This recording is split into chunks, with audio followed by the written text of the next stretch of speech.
So hi guys, welcome back to a day in my life as a Disney princess na nagmukhang sigbi na tapos napangag pa. Okay. So pasensyaan nyo na nga yung boses ko, no? Medyo masira yung bakit niya kasi nga sinipon yung Disney princess niya. Okay. At dahil araw-araw tayong kumakain, kaya araw-araw rin tayong magsikap. Okay.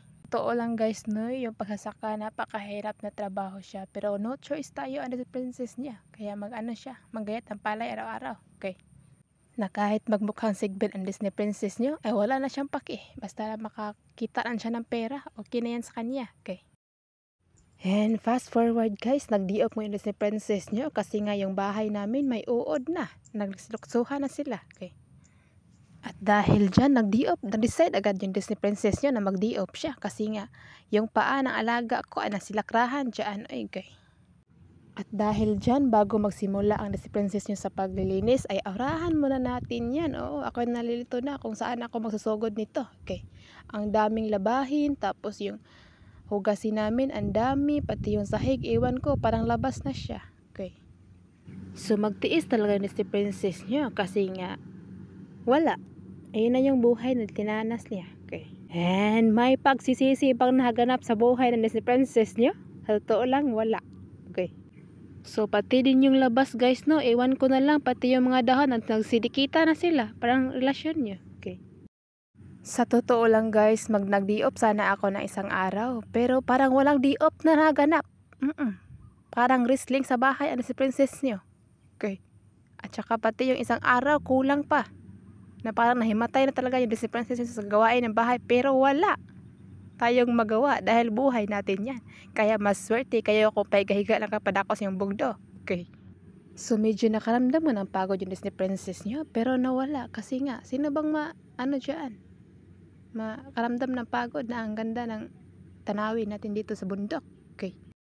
So hindi ko pala namalayan guys, no, na may alaga pala akong pabida-bida dito. Na ang sabi ko, ang sarap din sugbain kapag nagkasala siya sa akin. Pero wala, biglang naawa tuloy na si princess niyo. Kaya binigyan ko na siya ng pagkain. Ay, lagyan ko sana ng lason, pero okay.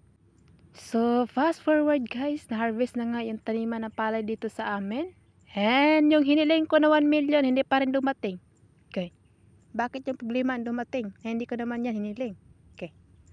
At dahil araw-araw nag-aanin ng palay ang Disney princess niya, kaya napag-isipan ko na gawan ko na lang ito ng voice over. Sinilip ko na lang din.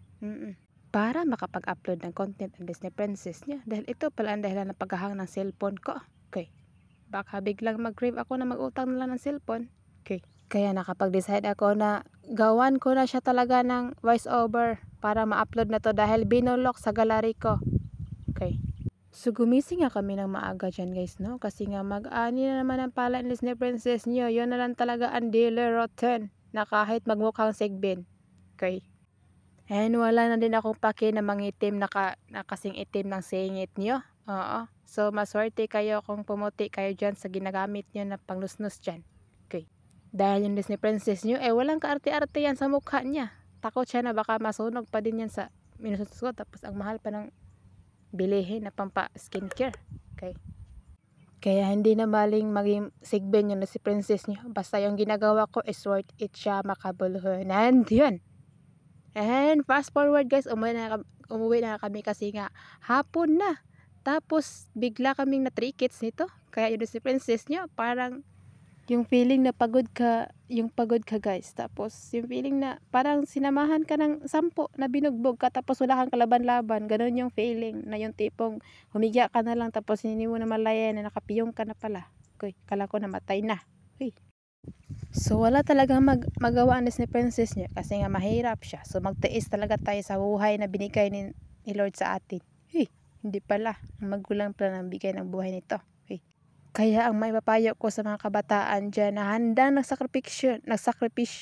Pangag na talaga na si princess niya.